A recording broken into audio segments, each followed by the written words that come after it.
senadora Cátia Abreu, representando hoje a bancada feminina. Senador Humberto Costa, logo em seguida. Obrigada, senhor presidente.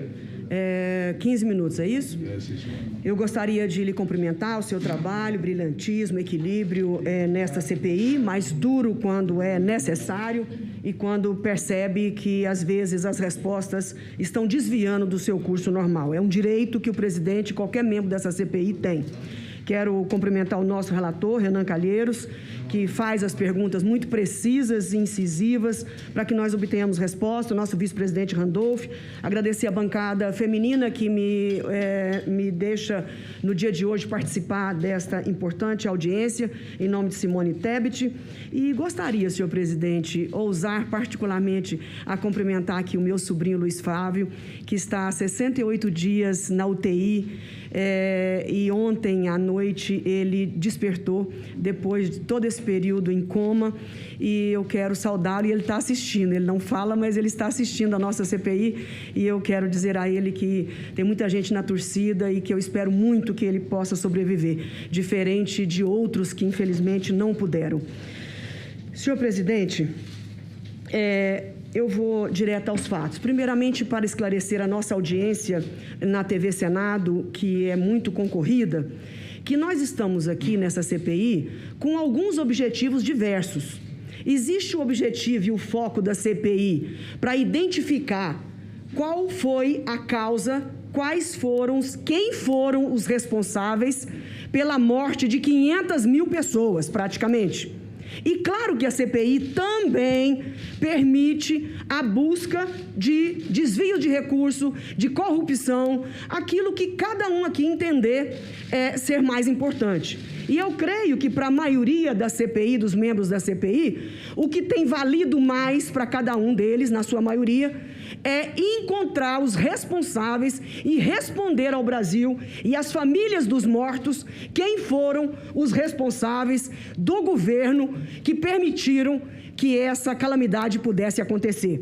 Ninguém discute que o Brasil teve uma infinidade, uma enormidade de mortes que o mundo inteiro discute se deveria ter ocorrido caso nós tivéssemos procedido de outra forma. Nós não sabemos quem são os responsáveis ainda. Nós estamos aqui para descobrir, para fornecer informações. Nós devemos isso às mais de 437 mil famílias que estão com seus entes enterrados e aqueles outros que estão com seus entes na UTI, como é o caso do meu sobrinho e de tantos outros anônimos e amigos deste país afora. Nós devemos isso a esses cidadãos, porque eles acompanham pela internet o descalabro que aconteceu no Brasil com relação a essas mortes. Eu poderia citar aqui, mas ela vai vir aqui, 2 cientistas que disseram que se nós tivéssemos agido diferente, 1/3 a menos, no mínimo, de pessoas não teriam morrido nessa pandemia. Então, eu particularmente quero sim encontrar toda a corrupção que possa ter sido praticada no Tocantins, que é o meu estado. Mas, em primeiro lugar, eu quero descobrir, antes de mais nada, quem foram os responsáveis pelas mortes dos brasileiros e dos tocantinenses até agora. Então, eu gostaria de deixar isso claro para a nossa audiência, que nós não estamos desviando do assunto da CPI. Nós estamos aqui acusando o governo federal de corrupção. Nós estamos atrás dos membros do governo federal que permitiram um número exorbitante de mortes, óbitos até agora. De uma economia que faliu ainda mais por conta de uma pandemia prolongada e mal administrada, 26 milhões de desempregados, empresas fechando, uma economia no chão, um endividamento das famílias exorbitante. Tudo é um complexo que precisa ser responsabilizado, encontrado aqueles que nos prejudicaram. E eu vejo, senhor Ernesto, que eu sou psicóloga de formação, mas na verdade sou muito mais uma mulher do campo, da roça, com muito orgulho. Eu imagino que o senhor tenha uma memória seletiva, para não dizer uma memória leviana. O senhor não se lembra de nada do que importa e do que ocorreu efetivamente. E se lembra de questões mínimas, supérfluas e até mesmo não verdadeiras, como o senhor vem fazendo aqui todo esse momento. A impressão que se tem é que existe um Ernesto que fala conosco, que nós ouvimos a voz, e um outro Ernesto, que eu não sei onde fica, nas redes, na internet, nos artigos, nos blogs, falando coisas totalmente diferentes. Eu, sinceramente, estou confusa de qual personalidade nós devemos considerar. Se é esse que vem aqui e mostra um mundo cor-de-rosa, porque o comércio brasileiro aumentou, a despeito do senhor. A despeito do senhor, o comércio do Brasil vem aumentando a cada ano, graças a Deus, e batendo recordes, graças à competência dos pesquisadores do Brasil, da Embrapa e outros mais, e dos produtores rurais. Então, eu gostaria de lembrar o senhor de algumas coisas. Talvez isso lhe refresque a memória. Em primeiro lugar, o senhor bateu no peito em dizer que, graças à sua gestão no MRE, as vacinas vieram no Brasil numa quantidade X. Eu quero lembrar a todos que até abril, 85% de toda a vacina colocada no braço dos brasileiros vieram da China, e a despeito do senhor, porque o Butantan, que é do governo de São Paulo, para contrariedade de muitos, fez uma contratação direta que não teve uma palha de necessidade do governo federal. Talvez, se tivesse precisado, o governo poderia ter apoiado, mas nesse caso foi zero a sua interferência como chanceler para que esse contrato do Butantan ou nós poderemos chamar aqui o Dr. Dimas Covas para poder testemunhar se eu estou falando a verdade ou não. A despeito do senhor, a China fez o negócio com o Butantan, negociou as vacinas e até abril, 85%, para desgosto de alguns, a vacina veio da China. Quero dizer ao senhor que um reparo importante que deve ser feito, também lembrando aos meus colegas que o BRICS e todo o financiamento do Banco dos BRICS, também a despeito do senhor, nós estamos conseguindo, graças ao Marcos Troirro, que era do Ministério da Economia e que foi presidir o BRICS num rodízio entre os países do BRICS. E ele, como um bom brasileiro, está trabalhando duro para acumular um tanto de recursos para o Brasil.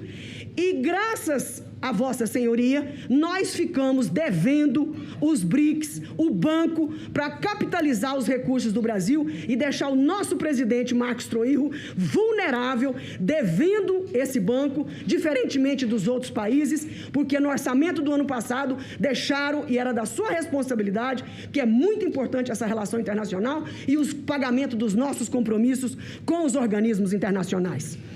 Eu quero aqui esclarecer uma pergunta de um colega senador que o senhor não soube responder, e engraçado isso. A empresa que fornece 85% da vacina até abril, ele não sabe se é do governo ou se é privada. Então, eu vou lhe informar, senhor Ernesto, a Sinovac, que produz a Coronavac, ela é exclusivamente privada. E a Sinopharm, que é tipo a Fiocruz e Butantan na China, é do público. E engraçado que o Butantan foi e comprou a Sinovac e fez o acordo. E por que a Sinopharm não foi procurada? A Sinopharm, senador Renan, presidente Omar, já está autorizada no Brasil como a Moderna. E ninguém vê ninguém falando em comprar dessas duas vacinas. Eu acho curioso. Inclusive, eu propus que as empresas de vacina de aftosa poderiam fazer uma interlocução direta numa missão da China ao Brasil, para que pudesse a Sinopharm produzir essa vacina que já está autorizada pela Anvisa, segundo o presidente da Anvisa me informou ainda ontem, para produzir e nós transformarmos o Brasil num hub produtor de vacina.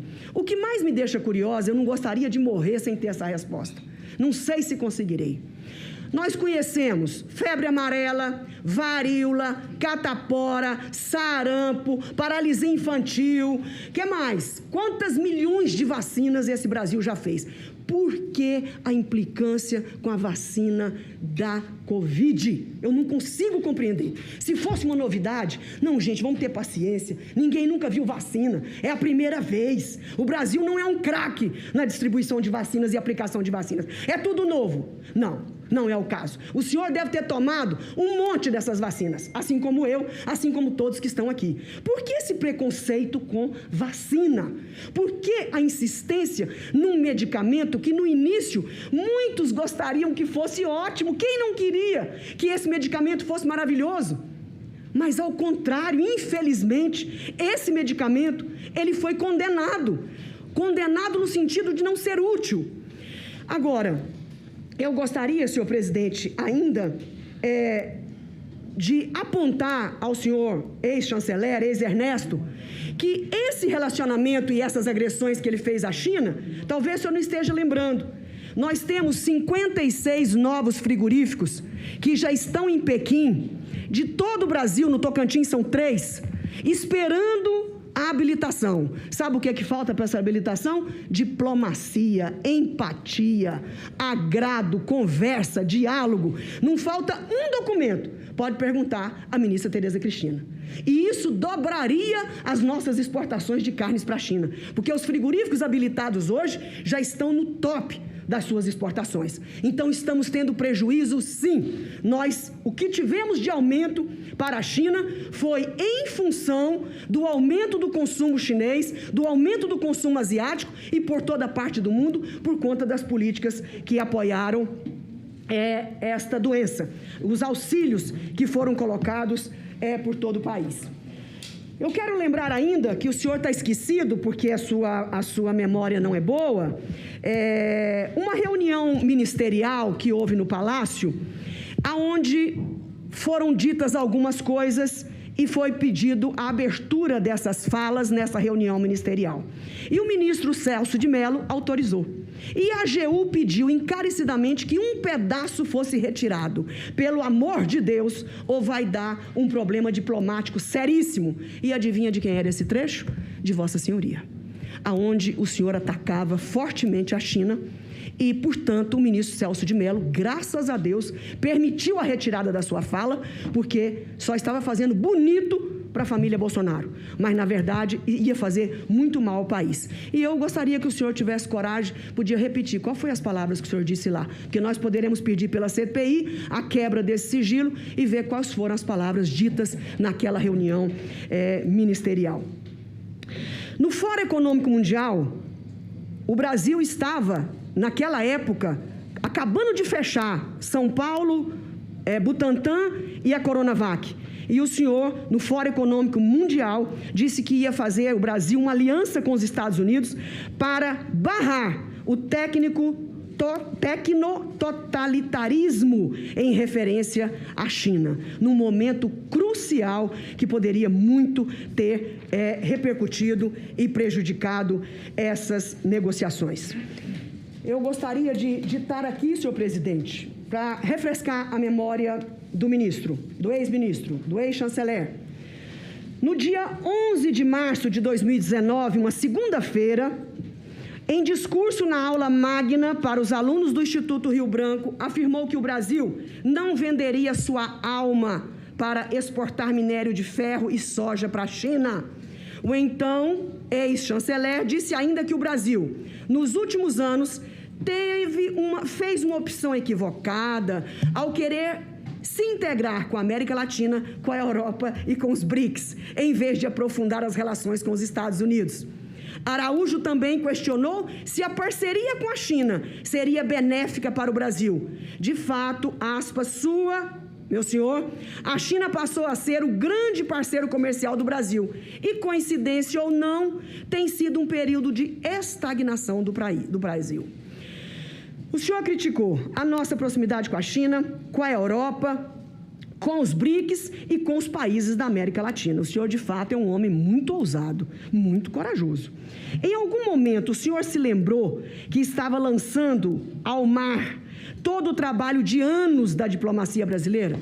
E esses comentários que Vossa Senhoria livremente, a liberdade o fez fazer, lhe deu o direito de fazer, o senhor acha que isso colaborou na compra de vacinas? Isso colaborou com o combate à pandemia? Ou foram palavras ideológicas jogadas ao vento? Eu me lembro como se fosse hoje o governo do PT, as críticas que os opositores faziam de que era uma diplomacia preconceituosa e direcionada a questões políticas e ideológicas. Quantas vezes nós ouvimos isso? E até por alguns momentos eu acreditava nisso. E agora nós estamos vivendo o quê? Nós estamos vivendo preconceito? Nós estamos vivendo ideologia? Ou nós estamos vivendo o livre mercado, a livre iniciativa, sem preconceitos, sem reparar no sistema de governo dos países que não nos diz respeito? Nos diz respeito é a defesa do nosso país, e a defesa do nosso país é a defesa do emprego, e o emprego vem com aumento também das nossas exportações. Senhor presidente, ainda lembro aqui, reitero, o seu artigo. Chegou o comunavírus, é o título do artigo. Comunavírus, isso não é ataque? Eu queria saber se isso ajudou ou atrapalhou a compra de vacinas e as relações do Brasil com aquele país. Muitas pessoas dizem, que bajulação a China? Eu quero bajular qualquer país que tiver vacina para o meu povo brasileiro, para o meu povo do Tocantins que me elegeu. Qualquer um que tiver vacina, eu sou capaz de deitar no chão e deixar que pisem em cima de mim para que tragam vacina. Não tenho o menor orgulho, e nessa hora não tem ideologia, nessa hora não tem a sua vontade própria. O senhor estava lá como servidor do Estado brasileiro, recebendo para isso, para defender os direitos dos brasileiros, e não a sua posição ideológica.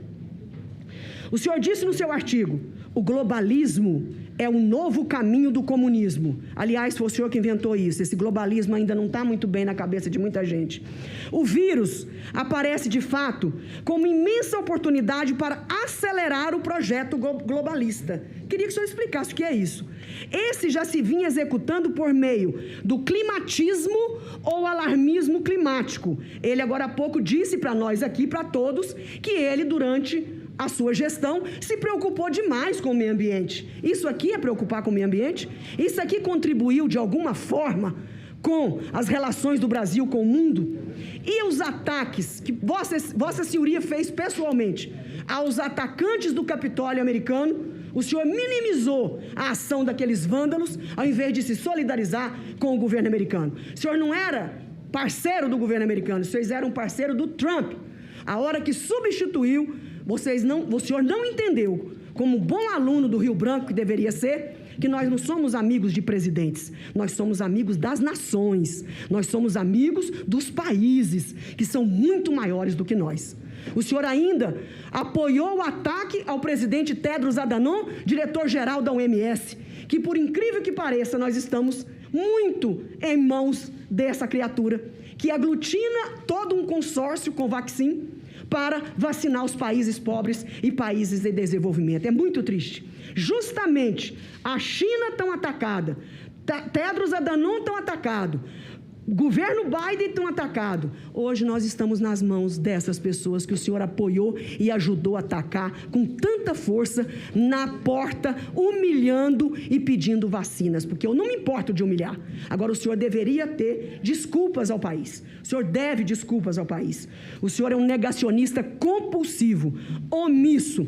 O senhor no MRE foi uma bússola que nos direcionou para o caos, para um iceberg, para o naufrágio. Bússola que nos levou para o naufrágio da política internacional, da política externa brasileira. Foi isso que o senhor fez. Isso é voz unânime dos seus colegas no mundo inteiro. O alívio que tiveram quando Vossa Senhoria de lá saiu. Presidente, só um questionamento, presidente. O tempo é livre agora, já passou já mais de 6 minutos. Porque o senhor passou, porque o senhor não só não colocou o Brasil como pária, porque pária ainda tem uma classificação. O senhor está gostando da minha fala? O Brasil não é pária. O Brasil foi muito pior. Ao invés de pária, o senhor colocou o Brasil na posição de irrelevância. E eu não aceito o meu país ser um país irrelevante. Não aceito que isso aconteça. Para concluir, senhor presidente, o maior vexame que nós já passamos na vida foi na cúpula dia 22 de abril. Eu assistindo do começo ao fim, esperando o pronunciamento do nosso presidente da República, porque ele é nosso presidente, ele foi eleito pelo povo brasileiro, não foi com meu voto, mas foi eleito. o presidente da República Americana levanta-se da cadeira e deixa o presidente do Brasil falando sozinho. Aquela mensagem, se o senhor não conseguiu ler, ela disse para o mundo: eu não tenho nada para ouvir do Brasil. Não tem justificativa para aquela levantada de cadeira, a não ser a insignificância com que o senhor trabalhou para colocar o Brasil nessa posição. E peço, senhor presidente, toda a correspondência entre o MRE e os ministérios a fins de vacina. Ministério da Economia, Ministério da Ciência e Tecnologia, Ministério da Saúde e Casa Civil, eu gostaria de pedir, se for possível, a essa comissão, que todas as correspondências tramitadas pelo sistema interno, entre ministérios, especificamente sobre vacina, que essa comissão possa ter acesso. E também desses ministros para o presidente da República, porque com essas comunicações em aberto, senhor presidente, nós vamos poder identificar qual foi o ministro que mais mal influenciou o presidente, qual foi o ministro que melhor orientou o presidente. E nós queremos toda a comunicação do MRE para as embaixadas no mundo, e especialmente os embaixadores aonde tem os laboratórios de vacina. Nós queremos todos os ofícios, todas as mensagens relacionados a pandemia, a vacina, a cloroquina, a hidroxicloroquina, ao que tiver. Nós queremos encontrar, não é isso? Quem são os responsáveis pela desgraça brasileira, da mortandade que ocorreu? Nessas correspondências, senhor presidente, eu tenho a convicção de que nós vamos encontrar quem paralisou decisões, quem fechou os olhos do presidente Bolsonaro. Nós vamos encontrar com certeza. Muito obrigado. Obrigado, senador Humberto só para Costa. comunicar à CPI que estamos colocando a termo as requisições da senadora Cátia Abreu para deliberação. Eu espero o quanto antes dessa comissão parlamentar de inquérito. Será pautado para votar na reunião de quinta-feira. Senador Humberto Costa, por 15 minutos, por favor.